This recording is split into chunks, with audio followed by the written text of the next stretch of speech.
A gente abre esta edição falando sobre a repercussão da decisão do Copom, que resistiu toda a pressão do governo e manteve a Selic em 13,75%.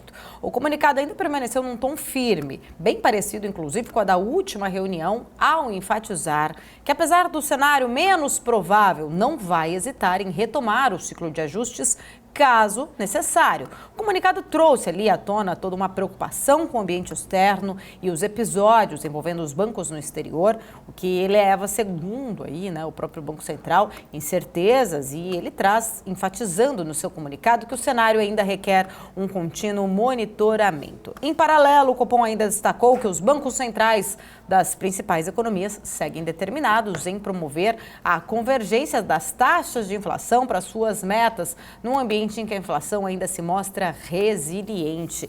E a gente vai seguir aqui, claro, trazendo este assunto, todas as decisões de políticas monetárias. A gente trouxe, inclusive na abertura, já falando um pouco mais sobre a política monetária também do Banco Central Europeu. Este é o tema, inclusive, que está aí, tocando os mercados hoje, trazendo toda a movimentação para esta quinta-feira. Ele, Felipe Nascimento, junto comigo aqui agora. Muito bom dia para você, Felipe. Oi, Paula. Muito bom dia para você. Ótima quinta-feira para todo mundo que está acompanhando a gente. Pois é, decisão do Comitê de Política Monetária muito aguardada, principalmente aqui no Brasil. Interessante que essa decisão foi tomada, como sempre é tomada, logo depois do fechamento do mercado. Então, aparentemente, não foi possível ainda sentir todo o impacto dessa decisão nos mercados, embora a gente perceba alguma movimentação na curva de juros, a gente perceba alguma movimentação nas expectativas do mercado, dos analistas, e como isso pode mexer com a economia e com o mercado nessa quinta-feira. É importante a gente destacar, Paula, que o Comitê de Política Monetária, ele tomou essa decisão de forma unânime, ou seja, os 9 diretores do Banco Central decidiram manter a taxa de juros em 13,75% ao ano. São 8 diretores, mais o presidente do Banco Central, Roberto Campos Neto, que dialogaram, traçaram cenários, perspectivas para a economia brasileira e ponderaram se existia alguma possibilidade de fazer alteração na política monetária e concluíram que não havia esse espaço para poder fazer essa alteração.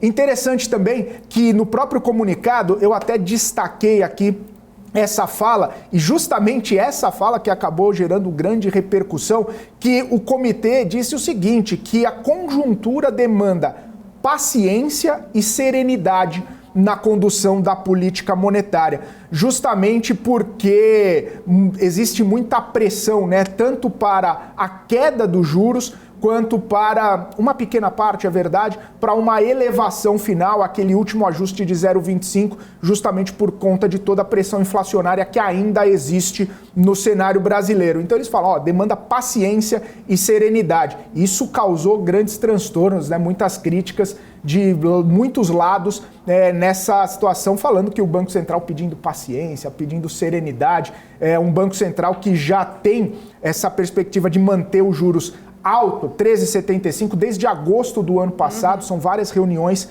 nessa mesma perspectiva e agora dando esse sinal de que talvez esse juro em 13,75 ainda vai permanecer por algum tempo, Então, essa situação, essa frase aí acabou trazendo algumas repercussões por conta dessa frase do Comitê de Política Monetária. Estava falando a questão das incertezas, grandes incertezas em relação ainda à inflação. Existe também, segundo o Copom destacou aí no seu comunicado, incertezas em relações ao cenário fiscal e ao balanço de risco com inflação. Destaque, inclusive, pro arcabouço fiscal, que ainda não foi votado pelo Congresso e pode ter o texto alterado pelos parlamentares. O Copom destacou, inclusive, a trajetória da dívida pública, expectativas em relação à inflação. Na avaliação do Banco Central, ainda que a proposta reduza parte da incerteza vinda pela política fiscal, a proposta não está relacionada diretamente com a convergência da inflação para suas metas. Mais uma vez ressaltando, inclusive o discurso que Roberto Campos Neto vem fazendo sempre que tem a oportunidade, agora escrito no comunicado que não existe uma relação mecânica entre a convergência da inflação e a aprovação ou apresentação do arcabouço fiscal. E, claro, isso só vai ser propriamente discutido e levado em consideração a partir do momento que o arcabouço fiscal seja efetivamente aprovado no Congresso Nacional, Paula. É um ponto muito importante até, né, de sinalização para o próprio Banco Central, Felipe, entender, né, exatamente, porque pode ainda ter alteração nesse texto do arcabouço, arcabouço fiscal, que é fundamental, inclusive, para ancorar as expectativas inflacionárias, da dívida pública, e isso são fatores, né? São fatores importantes aí para o Comitê de Política Monetária, que está aguardando justamente esta aprovação. A gente